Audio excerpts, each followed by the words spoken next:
क्या एक बार फिर बिहार को जातीय उन्माद में धकेलने की कोशिश सत्ता की ओर से हो रही है? क्या बिहार की राजनीतिक बिसात पर सत्ता ही विपक्ष है और विपक्ष ही सत्ता है?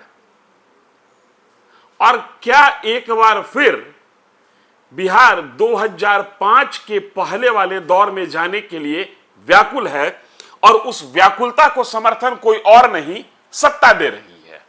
हम ये बात इसलिए कह रहे हैं कि भरत भूषण तिवारी की मौत के बाद 5 जुलाई को भोजपुर में महापंचायत का आह्वान किया गया है। यह आह्वान बहुजन समाज की ओर से है। मतलब बहुजन समाज अगर कहा जाए तो इसका अर्थ यह कतई नहीं लगाना चाहिए कि बहुत जन माने सभी जन इसमें हैं। बहुजन समाज का राजनीतिक मतलब होता है दलित पिछड़ों की एकता और उनका एक समाज, उन दलितों और पिछड़ों का जन।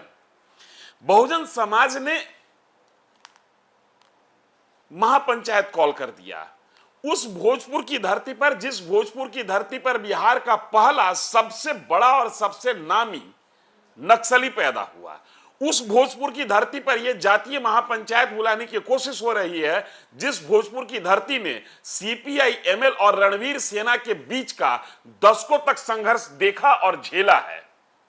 यह उस जगह पर यह महापंचायत बुलाने की बात हो रही है जिस जगह की मिट्टी रंग से नहीं कभी खून से लाल हुआ करती थी। और मैं इसमें शुरू में जो कहा कि इसमें सत्ता ही पक्ष है और सत्ता ही विपक्ष है, इसके पीछे की एक बड़ी वजह है। मीटिंग कॉल कौन किया है यह बहुत ज्यादा मायने नहीं रखता है, चूंकि मीटिंग कॉल करने वाले का वजूद उतना बड़ा नहीं है जितना बड़ा वजूद मीटिंग में शिरकत करने वाले लोगों की होने जा रही है। केंद्रीय मंत्री जीतन राम मांझी उसमें जाने की अपनी सहमति दे चुके हैं, ऐसा कहा जा रहा है। और एक नाम है सकलदेव बिंद। कहते हैं कि सूबे के मुखिया सम्राट चौधरी के काफी करीबी हैं सकलदेव बिंद। उनके खिलाफ बीते विधानसभा चुनाव में चुनावी अखाड़ा में सकलदेव बिंद ताल ठोक रहे थे, लेकिन सम्राट चौधरी ने कहा कि बैठ जाओ। वो बैठ गए और न सिर्फ बैठ गए बल्कि भाजपा में शामिल हो गए। इसलिए कह रहे हैं कि जिसके खिलाफ होना है वो सरकार है। ये महापंचायत वास्तव में सरकार के खिलाफ, चूंकि वहां पर हत्या, जिस भरत भूषण तिवारी की हत्या में कोई अगर कटघरे में खड़ा है तो वह व्यवस्था खड़ी है, और जो महापंचायत कॉल कर रहा है वो सरकार के लोग हैं। एक बार फिर से बिहार को जातीय उन्माद में धकेलने की कोशिश हो रही है और सत्ता कह सकते हैं कि मौन समर्थन दे रही है, जैसे 2005 के पहले दिया करती थी। लम्हों ने खता की और सदियों ने सजा पाई। शासन से गलतियां होती है। मुख्यमंत्री ने कहा है कि हां कुछ हुआ है जिसको चेक किया जा रहा है और जो जिम्मेदार है उसके खिलाफ एक्शन लिया जाएगा।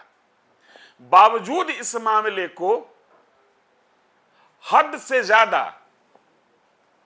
तुल दिया जा रहा है, वो भी सिर्फ और सिर्फ इसलिए कि जिस जगह पर भरत भूषण तिवारी की हत्या हुई पुलिस के द्वारा, वो जगह उत्तर प्रदेश से नजदीक है। लिहाजा पूरे मामले को उत्तर प्रदेश चुनाव तक किसी भी सूरत में गर्म रखना है, और एक तरफा गर्मी बहुत देर तक टिक नहीं सकती है, इसलिए दो तरफा गर्मी क्रिएट करने की कोशिश हो रही है।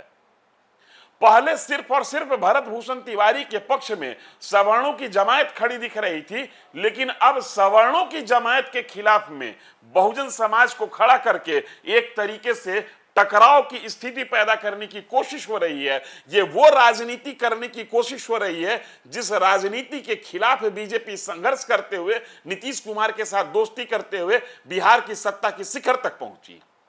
और आज बीजेपी की राजनीति 180 डिग्री पर घूमते हुए उसी जगह पर पहुंच गई है जहां पर लालू यादव का वो विरोध करती थी।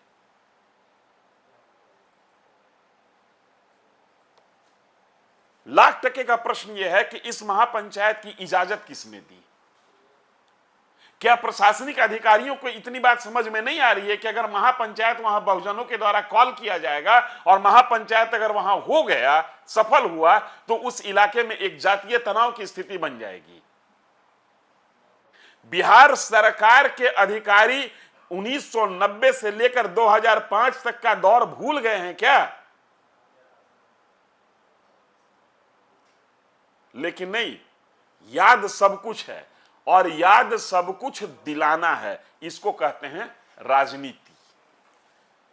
कुछ लोगों की स्मरण शक्ति कमजोर हो गई है, लिहाजा जातीय गोलबंदी करा के एक स्मरण, जो एक घटना, एक दौर जो लोग भूल गए थे, उस दौर को फिर से जिंदा करने की कोशिश हो रही है। और मैं फिर बड़ी जिम्मेदारी के साथ कह रहा हूं कि इस पूरे खेल में सत्ता ही पक्ष है और सत्ता ही विपक्ष है।